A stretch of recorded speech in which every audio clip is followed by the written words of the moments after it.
On va lire la parole de Dieu dans 2 Timothée 13, chapitre 3. 2 Timothée 3, pardon, chapitre 3, versets 16 et 17. 2 Timothée 3, versets 16-17. Donc, quand pasteur Ike est venu me demander, il a dit, mais est-ce que tu veux prêcher le dimanche? Donc, il y a déjà 4 semaines, je pense. Il me dit, moi, je vais prêcher? Je me suis quand même dit, je suis plus à l'aise dans ma guitare, de conduire la louange, ça fait 10 ans que je le fais, mais prêcher, peut-être c'est la 3e fois que je prêche, c'est pas vraiment ma zone de confort, on va dire. Mais je suis un homme de défi et je dis, je vais prêcher. Pourquoi? Parce que des fois, pour avancer, il faut des fois sortir de notre zone de confort. Parce que si on veut évoluer, il faut chambouler un peu notre zone de confort, et c'est ça qui nous fait avancer. Et ça, c'est valable dans tous les domaines de la vie. Quand on est tellement confortable dans quelque chose, on est bien, mais si vous voulez évoluer, chambouler, challenger un peu cette zone de confort, parce que ça vous permettra d'avancer un peu. Amen. Donc on va lire 2 Timothée 3, versets 16-17. Toute écriture est inspirée de Dieu. Ça, c'est une phrase, sujet, verbe, complément. Mais là, il y a une coordination. Et, virgule, est utile pour enseigner, pour convaincre, pour corriger, pour instruire dans la justice, afin que l'homme de Dieu soit accompli et propre à toute bonne œuvre. Amen. Ça, c'est mon introduction. C'est que la vision de l'Église cette année, c'est le rafraîchissement. Et pourquoi je dis ça? Parce que je voulais introduire ma prédication sur ce verset-là. La parole de Dieu, c'est notre guide par excellence. Amen. C'est notre mode d'emploi. Je sais que les hommes ne lisent pas les modes d'emploi quand il y a des choses à monter, mais ça, les hommes, lisez-le, c'est important. Nous sommes l'Église, donc notre vision, c'est le rafraîchissement. Le rafraîchissement, c'est quoi? C'est le renouvellement. C'est quoi? C'est une mise à jour. On est rempli. Amen. Et ma prédication, c'est sur l'inquiétude.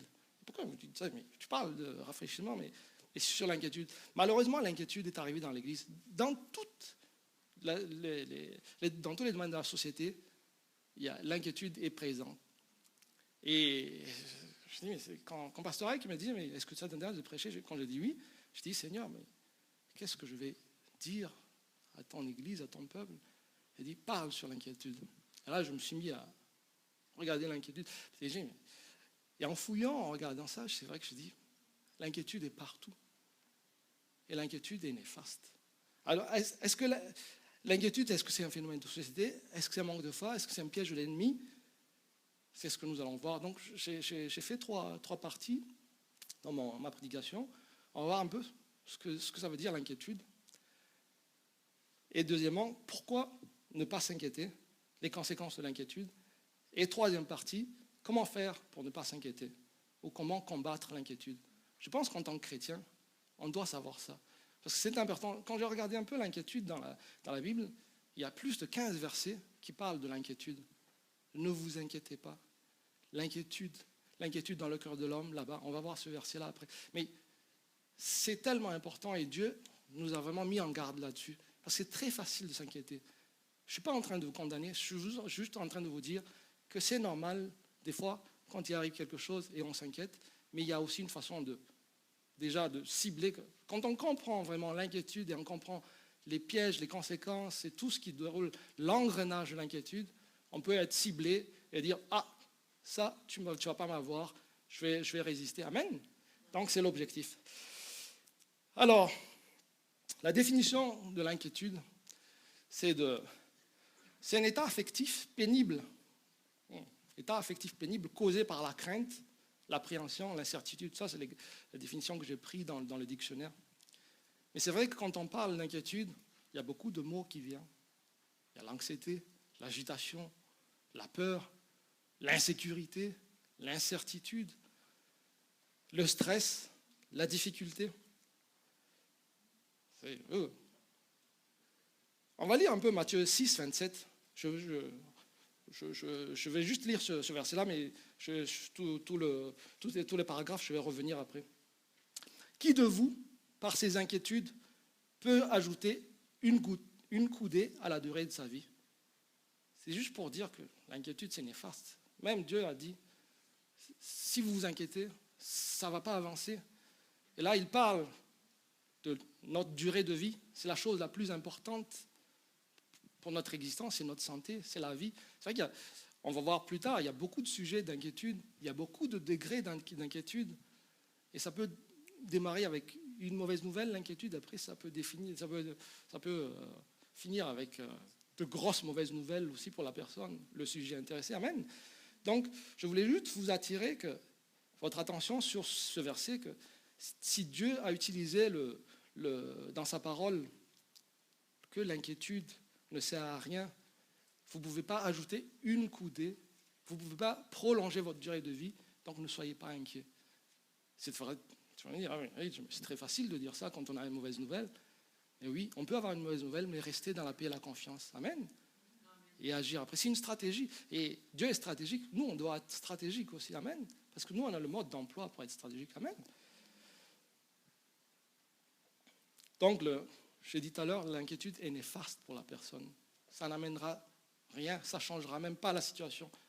Le pire, c'est que ça va rester autour de la tête, et le champ de combat, ça va être là, et on va plutôt dans l'exagération des faits, parce qu'on va faire beaucoup d'histoires, et ça peut aller très loin. Amen. Je reviens sur Matthieu 6, 25 à 34. On va lire ensemble quand même. C'est un très beau verset. Matthieu 6, 25 à 34. C'est pourquoi, je vous dis, ne vous inquiétez pas pour votre vie, de ce que vous mangerez, ni pour votre corps, de quoi vous serez vêtus. La vie n'est-elle pas plus que la nourriture, et le corps plus que le vêtement? Ouais. Regardez les oiseaux du ciel.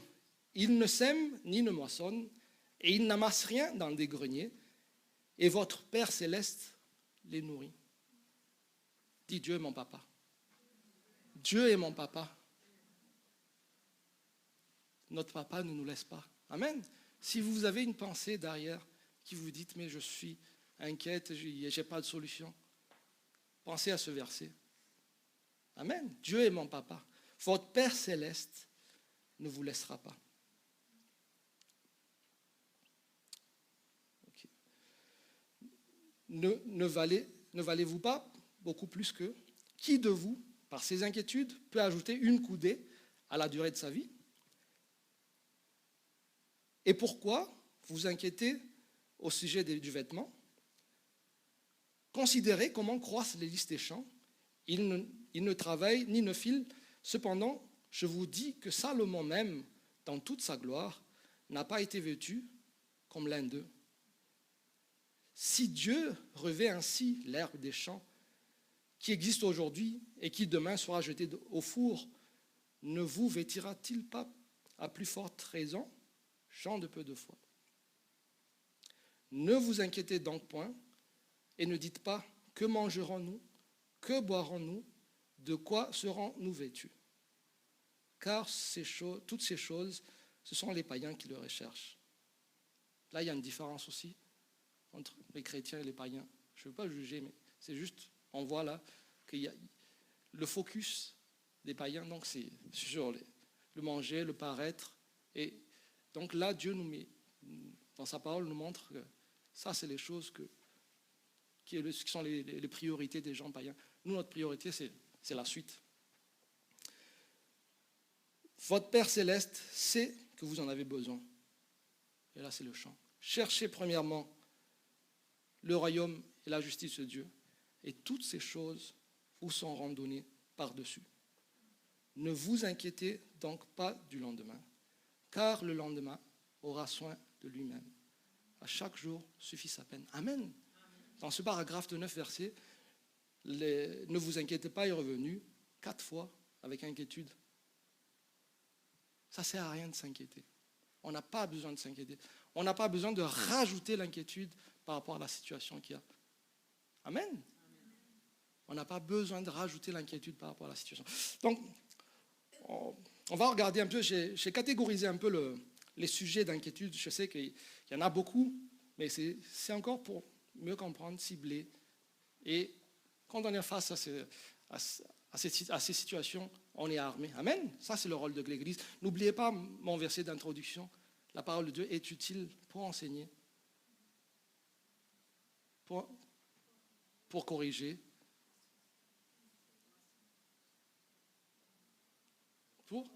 pour convaincre. Amen. Donc, l'inquiétude, c'est un état affectif pénible, causé par la crainte, l'appréhension, l'incertitude. Donc, dans l'Église, il y a des familles, il y a des gens célibataires, il y a des enfants, il y a des jeunes. Il y a une statistique qui m'a interpellé quand j'ai commencé à regarder un petit peu ça. Elle disait que c'est une étude, c'est un centre d'études pour les enfants qui publiait ça. Il disait, mais environ 6% des enfants et des jeunes ont un trouble d'anxiété suffisamment grave pour nécessiter un traitement. 6%. Nous, on a des enfants ici. Est-ce que vous aimeriez que vos enfants soient là-dedans, dans les 6%? Donc, soyons prêts. C'est pour ça que ça touche vraiment, et je veux vraiment vous interpeller là-dessus, parce que on ne veut pas que l'inquiétude agisse dans l'Église, et on veut être une bénédiction pour les autres. Si jamais on voit nos familles, nos voisins, nos collègues, on comprend ça, et on peut prier pour eux. Amen. Donc, les sujets d'inquiétude que j'ai vus un peu auprès des jeunes, auprès des adultes, donc c'est chez les jeunes, il y a l'échec, l'apparence, le que dira-t-on,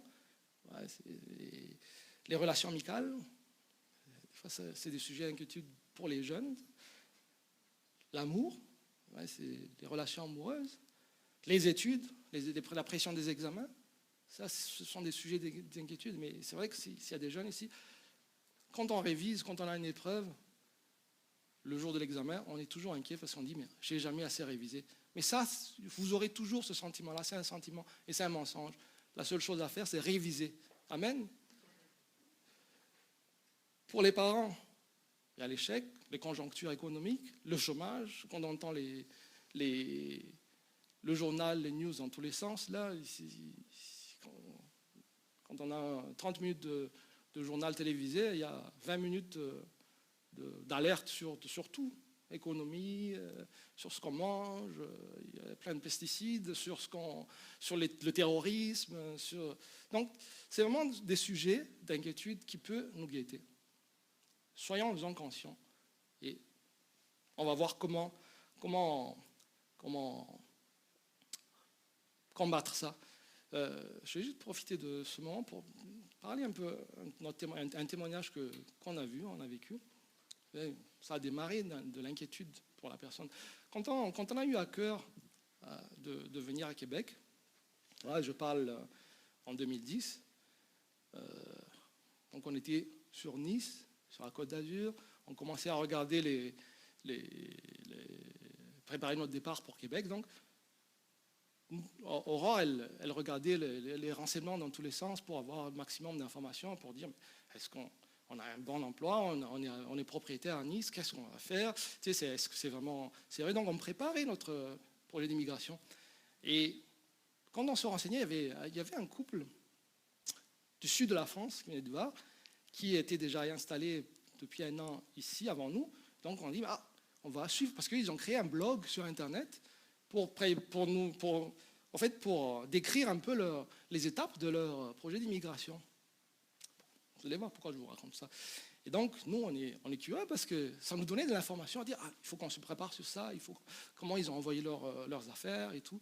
Donc, la madame, elle était à jour sur son blog. Et à un moment, elle tenait plus à jour son blog. Donc, nous, on était des suiveurs, des visiteurs permanents, mais on n'avait plus rien. Donc, je dis avec Aurore, peut-être elle a arrêté parce que c'est trop lourd. Quand elle est arrivée là, il expliquait tout le temps les étapes. Et je crois 6 mois après, elle a réécrit qu'au fait, elle a expliqué pourquoi elle a arrêté d'écrire. C'est que le monsieur s'est suicidé. Le monsieur s'est suicidé parce qu'il était arrivé à Québec, il a commencé à faire une formation, et après, à un moment donné, après la formation, il n'a jamais réussi à trouver un bon travail. Et cette inquiétude-là, ça a commencé à une pression d'échec. Et ça a engagé. Et à un moment donné, ça démarre avec une inquiétude, parce que je n'ai pas de travail, et ça arrive à des conséquences très dramatiques.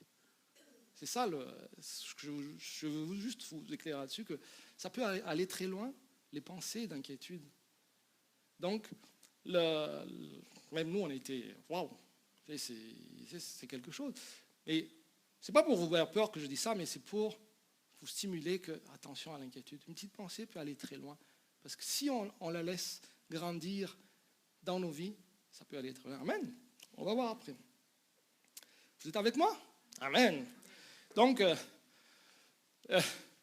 la source la plus courante de l'inquiétude, en fait, c'est dans toute chose que nous posons d'en bas. C'est souvent des fois des besoins ou des fois des mauvaises nouvelles. Après, le combat, c'est dans notre tête. À chaque fois, c'est le champ de bataille, comme il dit pasteur, c'est toujours au milieu dans la tête. Et ça, il faut vraiment cibler ça. Ah, ça, toi, tu ne vas pas me guetter, je prends autorité. Parce que l'inquiétude, ça nous fait perdre l'autorité aussi. Ça nous déstabilise dans notre identité, dans notre estime de soi, dans notre position en tant que chrétien. Des fois, on ne sait plus. Amen. Donc, c'est là qu'il faut agir. Donc, les besoins, ça peut être des besoins physiques, ça peut être des besoins émotionnels. Donc, et là encore, je profite de redire, faites attention à ce que nous regardons, à ce que nous voyons. On peut faire abstraction, tu vois, parce que ça crée des semences en nous, les mauvaises nouvelles et tout ça. Et des fois, même, l'économie, de toute manière, il y a 20% de chômage, c'est normal que je bataille pour trouver un emploi. Et que non, oui, peut-être c'est la réalité des choses. Je ne dis pas qu'il faut ne pas reconnaître ça, mais on est enfant de Dieu, on est chrétien, on a la Bible. Amen. Amen. On fait notre part. Amen. On continue. Donc le rôle de l'Église est vraiment équiper les chrétiens pour cela. Et j'ai dit tout à l'heure que cette année, c'est une année de rafraîchissement. Et là, un chrétien rafraîchi, c'est un chrétien rempli, joyeux. Peu importe ce qui se passe, je me tiens debout. Amen. Et quand on est ensemble, on s'encourage, on prie ensemble. Et ça, c'est le rôle de l'Église. C'est très, très important. Amen. On va lire un peu... Je vais juste montrer l'engrenage de l'inquiétude. C'est un peu... On peut aller plus loin, et c'est juste le... Je ne sais pas si vous voyez bien. Donc c'est comme un processus. J'ai dit tout à l'heure, des fois ça pourrait partir avec une petite chose, mais ça crée de l'appréhension. On peut être agité, parce que quand on est inquiet, on agit tous différemment, mais on commence à manquer de confiance. On commence à avoir des soucis, on commence à avoir peur, on est angoissé, on est dans l'insécurité complète, parce que là, on ne sait plus qui on est. Ça génère des stress, ça génère des troubles aussi. Et les troubles, ça peut être des troubles de nourriture, troubles de sommeil, il y a différents types de troubles. Donc ça, si on ne fait pas attention, ça peut générer tout ça jusqu'à l'isolement. Je coupe tout parce que de toute manière, ils ne me comprennent pas. Moi, je suis dans ma bulle, je suis tout le temps dans les problèmes et que c'est comme ça et je ne veux pas partager à tout le monde parce qu'ils me comprennent. Non, ça fait partie des conséquences de l'inquiétude. Ça te fait isoler parce que tu te dis, tu es incompris. Non, et la dépression et tout le reste. Amen. Donc cet engrenage-là, il faut mieux qu'on soit armé là-dessus. Amen. Et ça, je vous dis encore, c'est très important. Je parlais tout à l'heure, là on va attaquer la deuxième partie, on va parler maintenant des conséquences de l'inquiétude. J'ai parlé peut-être tout à l'heure de perte d'identité, perte d'estime de soi. On va voir ça ensemble. Donc, on va lire Proverbe 12, 25. Je vais vous demander d'ouvrir votre Bible en Proverbe 12, 25.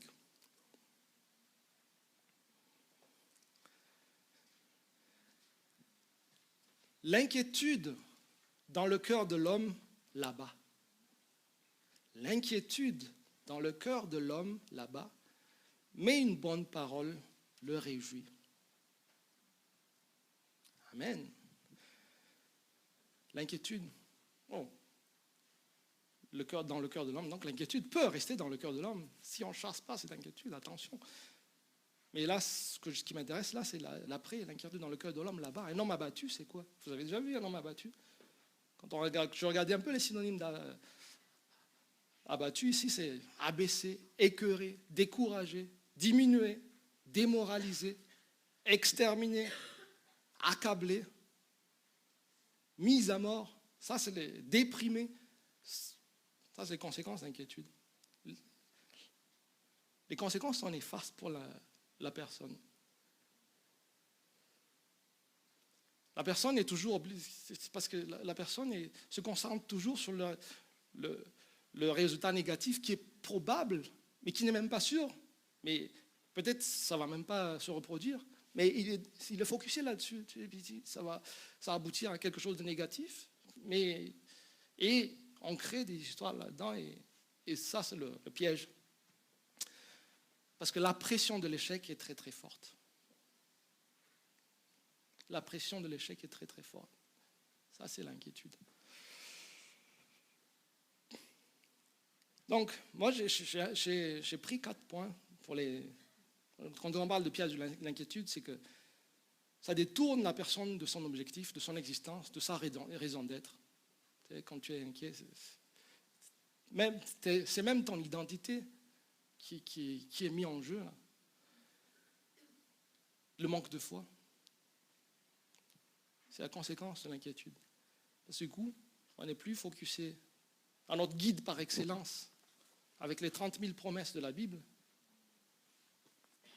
On est resté dans notre champ de bataille et on ne sait plus. On l'a dit tout à l'heure, 3e point. Donc 3e piège, c'est solitude, problème de santé, dépression. Ouais. L'isolement. L'inquiétude peut amener la personne à s'isoler, à s'occuper du monde autour d'elle. J'ai dit, elles se sont incomprises, vulnérables. Et c'est un processus très sournois. Rappelez-vous, l'engrenage de l'inquiétude. C'est très sournois. Des fois, la personne ne se rend même pas compte de ça. Amen.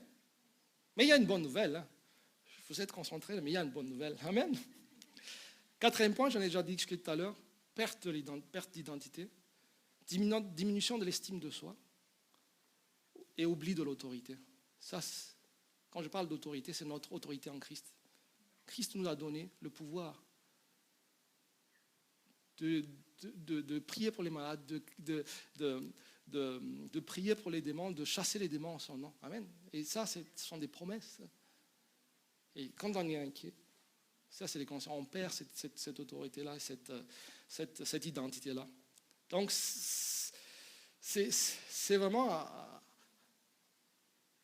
L'objectif, comme je dis, c'est vraiment qu'on puisse être conscient de ça et toujours réajuster un peu. C'est comme les radios, je sais pas, les plus jeunes ne connaissent pas ça, mais on avait des stations de radio. Et quand on n'est pas sur la bonne fréquence, ça grésille. Mais des fois, il faut réajuster un petit peu et on a le bon son. Et nous aussi, des fois, quand il y a ça, réajustons un petit peu et dit hop, ça, j'accepte pas. Je suis enseigné là-dessus. Je connais ça.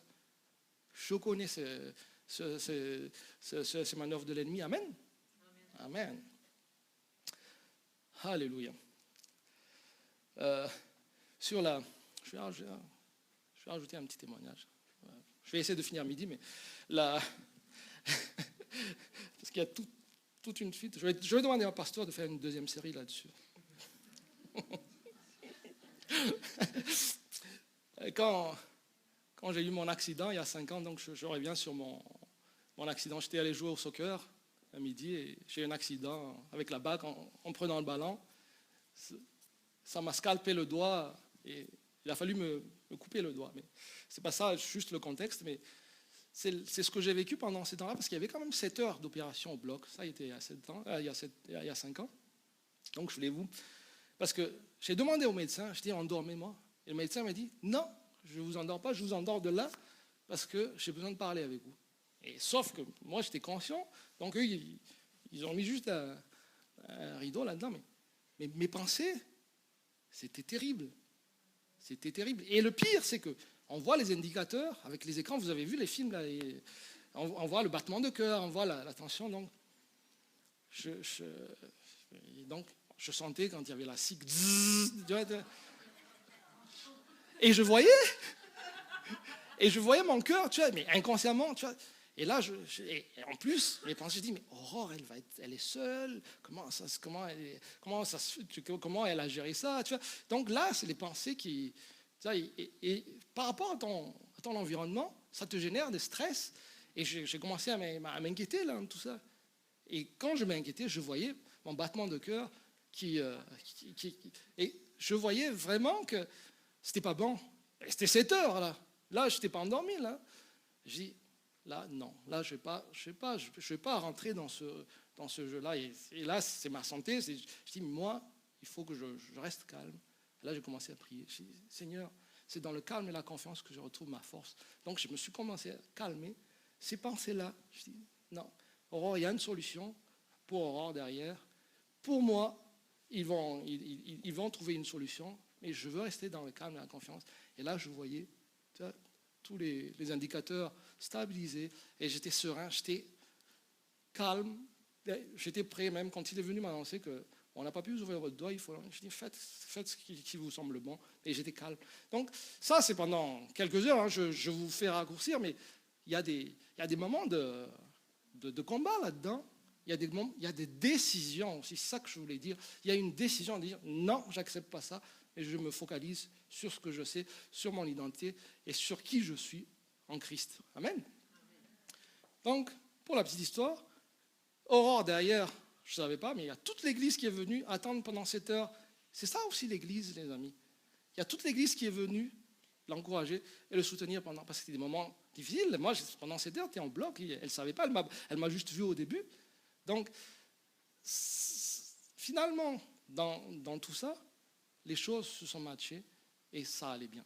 Donc, c'est pour dire qu'il y a des solutions et qu'il faut prendre la bonne décision à un moment donné quand on dit « Ah, ça, je ne veux pas. Peut-être qu'il y a un combat à faire, mais ça, je ne veux pas. Je sais ce que je veux. » Amen. Alors, comment éviter l'engrenage de l'inquiétude? Matthieu 26, Matthieu 26, 37 à 42. En fait, je dis, mais comment je vais aborder, Seigneur, comment je vais aborder cette partie? Elle dit, mais prends exemple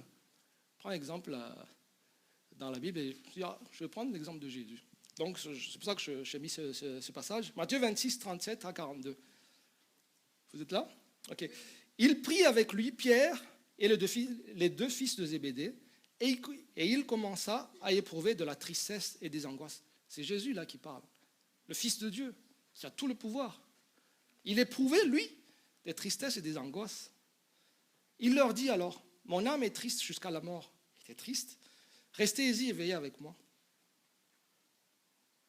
Ce qui est intéressant là-dedans, c'est qu'il a éprouvé ça. Qu'est-ce qu'il a fait? Il a prié. Il a veillé et prié. Première chose à faire, les amis, la prière. Très, très important. Ne sous-estimez jamais l'effet de la prière. Et s'il y a des gens autour de vous qui peuvent prier avec vous, c'est très important. Amen. Puis, ayant fait quelques pas en avant, il se jeta sur sa face et pria ainsi, mon Père, s'il est possible que cette coupe s'éloigne de moi, toutefois, non pas ce que je veux, mais ce que tu veux. Ça, elle dit, Seigneur, Père, fais ta volonté. Donc lui, il est allé prier. Il dit, mais ce n'est pas ta volonté. Tu vois, il est quand même serein là. Tu vois, on a dit, c'est pas dit, il était secoué, il était agité. Non, que ta volonté se fasse. Donc ça, c'est l'attitude de Jésus. Il est quand même face à la mort. Là. Il était homme comme nous. Tu sais que ton heure va être... Je n'ose même pas imaginer comment je vais réagir quand on me dit, mais dans 5 minutes, on va t'abattre. Là. Amen. Et il vint vers les disciples qu'il trouva endormis et dit à Pierre, vous n'avez donc pas pu veiller 1 heure avec moi? Veillez et priez afin que vous ne tombiez pas dans la tentation. L'esprit est bien disposé, mais la chair est faible. Il s'éloigna une seconde fois et pria ainsi, mon Père, s'il n'est pas possible que cette coupe s'éloigne de moi sans que je la boive, que ta volonté soit faite. Priez la volonté de Dieu sur votre vie. Jésus l'a fait. C'est important d'être dans la volonté parfaite de Dieu. La volonté de Dieu, c'est que vous ne soyez pas inquiets, que vous ne subissez pas l'engrenage de l'inquiétude jusqu'au stress, jusqu'aux dépressions. Amen.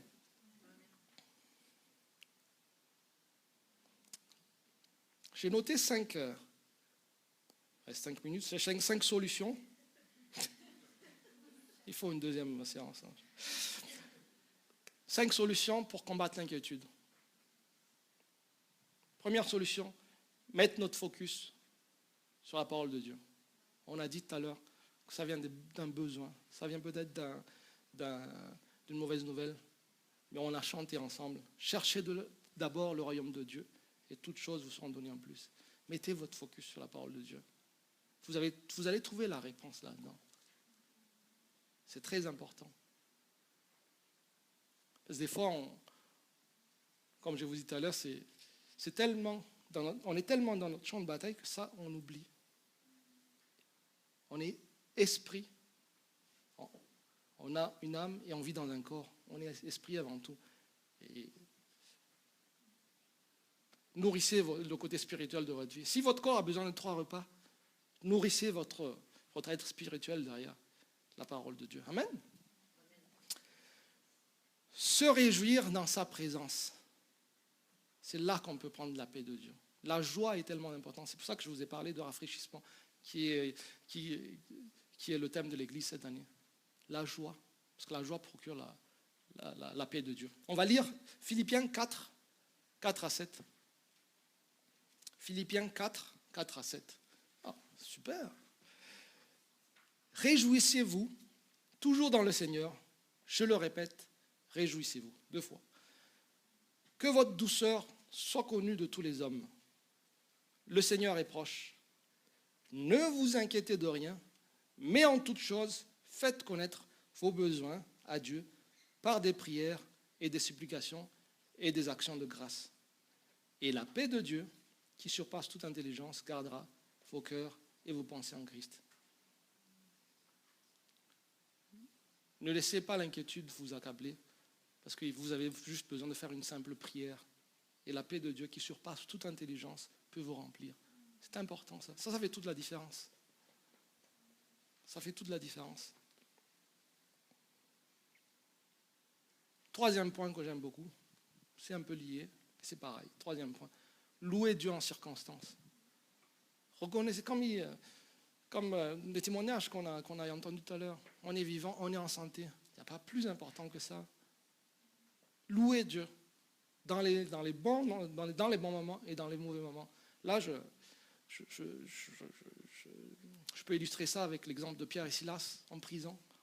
Ils étaient en prison. Ils ont loué, adoré, la Bible nous dit. Et les chaînes sont tombées. Il y avait des miracles qui se passent. Donc dans la louange, pourquoi on loue le dimanche matin? Dans la louange, l'adoration, il y a des choses qui se passent.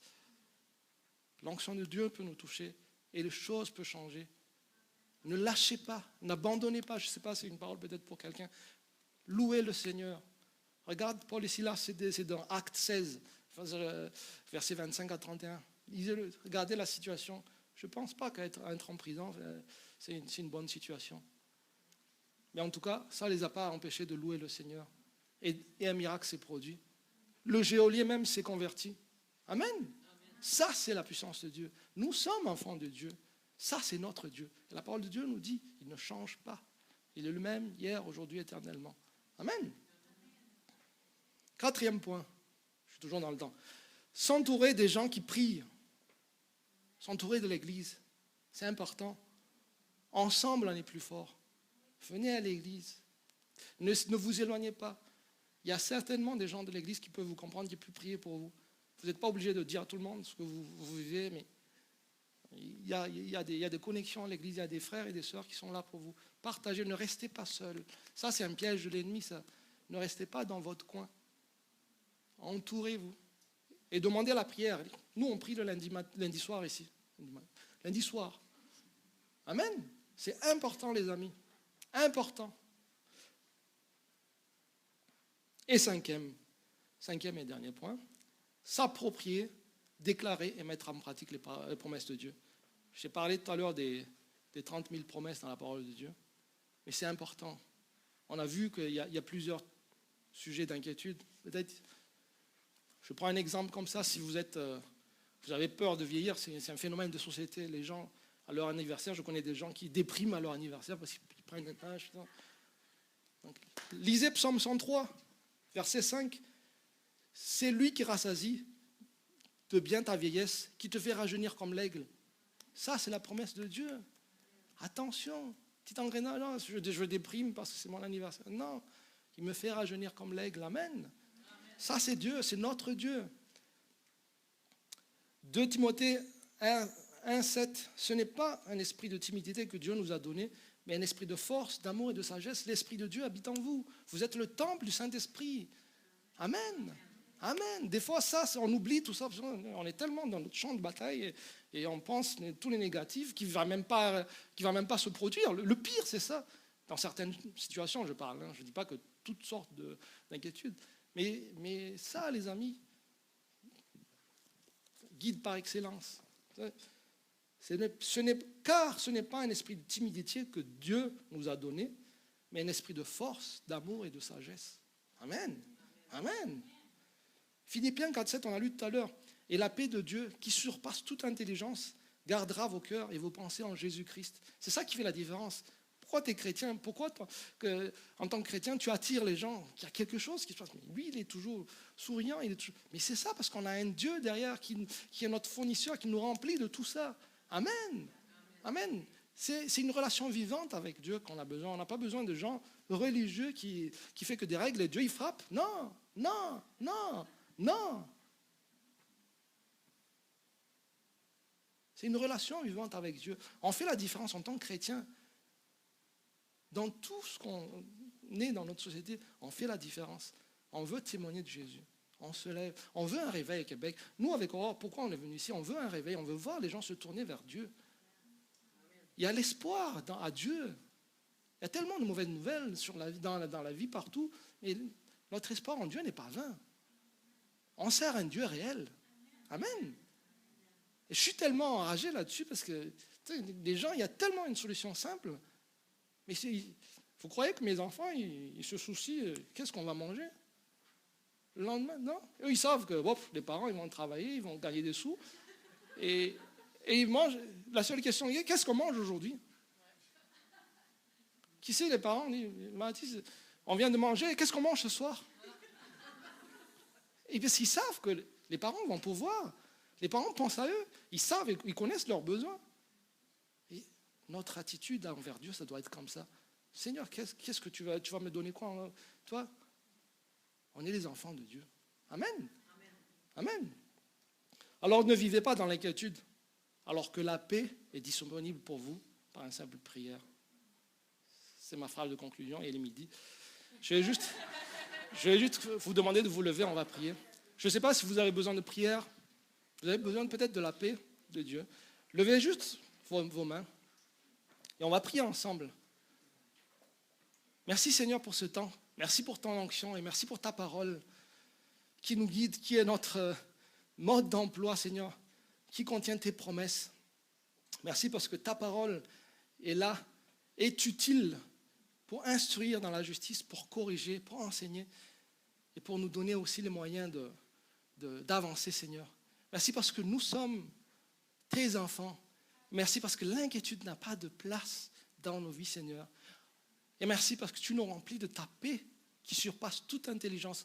Père, je prie pour les personnes dans ce lieu ce matin, que tu remplisses, tu les touches, Seigneur, que tu les remplis de ton onction, que la paix qui surpasse toute intelligence les remplisse et inonde leur foyer, Seigneur. Merci pour ta joie au milieu de nous. Merci pour ton amour. Merci pour ton Esprit Saint. Oh Seigneur, je crois que tu agis. Et toute ma confiance est en toi, Seigneur.